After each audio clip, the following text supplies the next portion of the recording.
Assalamualaikum warahmatullahi wabarakatuh. Perkenalkan, nama saya Dia Octavia Firdaus, NIM 2110009 dari S1 Keperawatan 1A. Warahmatullahi wabarakatuh. Mohon izin memperkenalkan diri. Nama saya Mahendra Pertama Saputra dari kelas 1A, Prodi S1 Keperawatan dari kelompok 12 IBD. Terima kasih. Assalamualaikum warahmatullahi wabarakatuh. Perkenalkan, nama saya Tasya Safira Rahmawati Alpandi, NIM 2110091, Prodi S1 Keperawatan 1A. Saya dari kelompok 12. Terima kasih. Assalamualaikum warahmatullahi wabarakatuh. Mohon izin memperkenalkan diri. Nama saya Alivia Putri Sofianti, NIM 2110077 dari tingkat 1A. Sistem anatomi tubuh manusia yang pertama ada sistem rangka, tersusun dari 206 tulang yang berhubung dengan tendon, ligamen, dan tulang rawan, 8 tulang di kepala, 25 tulang kerangka dada, 14 tulang di wajah, 26 tulang belakang dan pinggul, 64 tulang lengan, 62 tulang kaki dan tulang lidah, serta telinga dalam. Berfungsi untuk bergerak, melekatnya otot, melindungi organ dalam, menopang dan memberikan bentuk tubuh.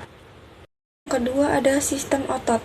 Tubuh manusia terdiri dari 600 otot, berfungsi membantu pergerakan tubuh dan aliran darah, yaitu otot rangka, otot polos di pencernaan, dan otot jantung. Yang ketiga ada sistem peredaran darah, berfungsi menyalurkan darah ke seluruh tubuh, sel darah putih melawan kuman, dan mempertahankan keseimbangan tubuh atau homeostasis. Di sini saya akan menjelaskan tentang sistem pencernaan. Sistem pencernaan melibatkan organ-organ yang disebut sebagai saluran pencernaan. Sistem pencernaan dimulai dari organ yang ada pada mulut hingga usus besar. Akhir dari sistem pencernaan itu yaitu menghasilkan urin dan feses yang dibuang melalui anus. Kemudian fungsi dari sistem pencernaan itu adalah untuk memproses makanan menjadi zat-zat gizi yang dibutuhkan oleh tubuh. Kemudian sistem endokrin. Sistem endokrin terdiri dari beberapa kelenjar yang mengeluarkan hormon ke dalam darah. Kelenjar tersebut yaitu hipotalamus, kelenjar pituitari, kelenjar pineal, kelenjar tiroid, kelenjar paratiroid, kelenjar adrenal, pankreas, dan kelenjar kelamin atau gonad. Kelenjar tersebut akan bekerja sesuai dengan rangsangan yang diterima dari sistem saraf, pusat, dan reseptor kimiawi di dalam darah, dan hormon yang diproduksi oleh kelenjar lain. Kemudian sistem saraf. Sistem saraf memiliki fungsi untuk mengumpulkan, mengirimkan, dan memproses informasi dalam otak dan saraf tepi. Kemudian saraf pusat itu terdiri atas otak, terus kemudian sumsum belakang. Sedangkan saraf tepi terdiri dari saraf otonom dan somatif. Selanjutnya, sistem pernafasan. Sistem pernafasan berfungsi untuk menyediakan oksigen ke seluruh tubuh, mengeluarkan karbon dioksida, serta produk limbah lainnya yang dapat mematikan jika dibiarkan menumpuk. Terdapat 3 bagian dari sistem pernafasan utama, yaitu ada saluran pernafasan, paru-paru, otot respirasi. Saluran napas. Fungsi membawa udara melewati hidung menuju paru-paru. Saluran napas terdiri dari hidung, mulut, taring, laring, trakea, bronkus, dan bronkiolus. Kemudian paru-paru, fungsinya untuk pertukaran oksigen ke dalam tubuh dan karbon dioksida keluar tubuh. Kemudian otot respirasi termasuk diafragma dan otot interkostal yang bekerja sama memompa, mendorong udara masuk dan keluar dari paru-paru saat bernapas. Sistem kekebalan tubuh. Sistem kekebalan tubuh berfungsi untuk pertahanan tubuh terhadap bakteri, virus, dan patogen lainnya yang berbahaya. Getah bening, limfa, dan sumsum tulang, limfosit termasuk sel B dan sel T. Timus dan leukosit termasuk dalam sistem kekebalan tubuh. Kemudian lanjut. Sistem limfatik merupakan sistem yang berperan pula terhadap pertahanan tubuh. Sistem limfatik terdiri dari kelenjar getah bening, saluran getah bening, dan pembuluh getah bening. Tugas utamanya yaitu membuat dan menyalurkan getah bening yang dapat membantu tubuh melewati infeksi. Selain itu, sistem limfatik juga membantu menghilangkan cairan getah bening dari jaringan tubuh dan mengembalikannya ke darah. Mohon izin melanjutkan, saya Alivia. Yang ke-10 ada sistem ekskresi. Sistem ini berfungsi mengeluarkan zat sisa metabolisme yang tidak dibutuhkan lagi oleh manusia. Organ-organ yang bekerja dalam sistem ini meliputi hati, ginjal, kulit, dan juga paru-paru. Selanjutnya ada sistem urinaria atau biasa kita sebut dengan sistem perkemihan. Sistem ini juga termasuk dari sistem ekskresi. Namun yang membedakannya pada organ sistem urinaria ini meliputi ginjal, uretra, kandung kemih, dan juga ureter. Fungsi ginjal sendiri yaitu menyaring darah untuk membuang limbah dan menghasilkan urin. Sedangkan ureter, kandung kemih, dan juga uretra bersama-sama membentuk saluran kemih untuk mengalirkan urin dari ginjal, menyimpannya, kemudian melepaskannya saat buang air kecil. Selanjutnya, sistem reproduksi manusia. Sistem ini terbagi menjadi dua jenis, yaitu pada laki-laki dan juga perempuan. Keduanya sama-sama berfungsi menghasilkan keturunan. Sistem reproduksi wanita terdiri dari ovarium, saluran telur, rahim, vagina, vulva, kelenjar susu, dan juga payudara.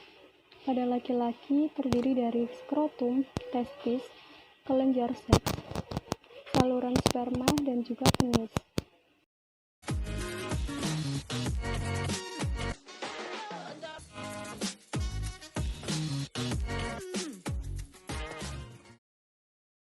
Indera penglihatan adalah mata, disebut juga reseptor karena sangat peka terhadap rangsangan cahaya. Panca indera penglihatan berfungsi saat cahaya diproses oleh mata dan ditafsirkan oleh otak. Cahaya melewati kornea, kemudian pupil membesar atau pupil mengecil dan mengatur jumlah cahaya yang diterima oleh retina, kemudian mengubahnya menjadi impuls saraf yang bisa dibaca oleh otak. Di bagian mata terdapat beberapa bagian sebagai proses penglihatan, yaitu kornea, iris, lensa, retina, saraf mata, dan mata.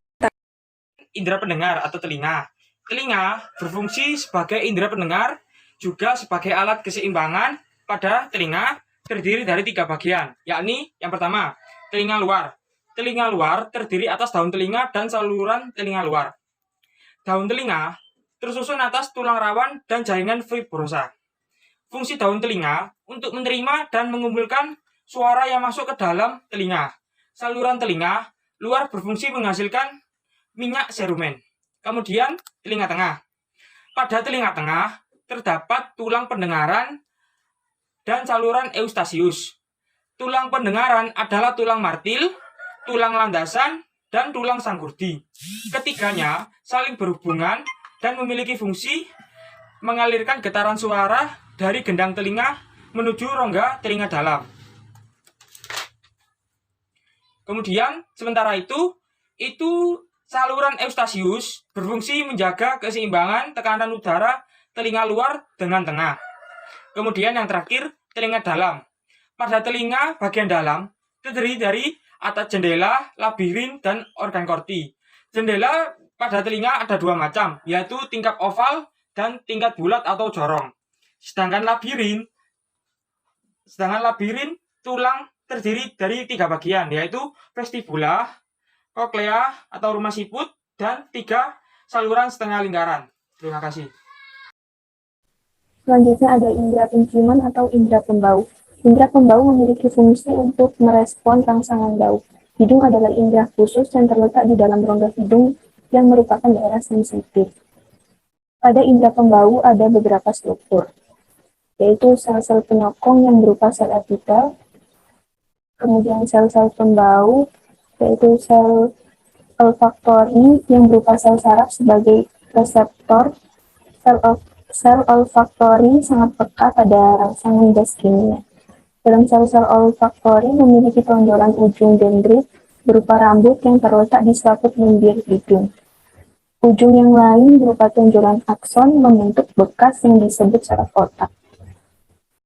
Selanjutnya ada indera pengecap atau biasa kita sebut dengan lidah. Lidah merupakan indera pengecap pada manusia. Pada permukaan lidah terdapat tonjolan kecil yang disebut papila, sehingga permukaan lidah terlihat lebih kasar. Berdasarkan bentuknya, papila dibedakan menjadi 3 jenis, yaitu filiformis, fungiformis, dan juga circumvallata. Selanjutnya yaitu indera peraba atau biasa kita sebut dengan kulit. Kulit merupakan indera peraba pada manusia yang di dalamnya terdapat ujung-ujung saraf peraba. Kulit bisa membedakan mana yang halus, kasar, panas, dingin, dan juga yang sakit. Secara umum, kulit dibedakan menjadi 2 lapisan, yaitu epidermis yang terletak pada bagian luar kulit dan juga dermis yang terletak di bawah epidermis.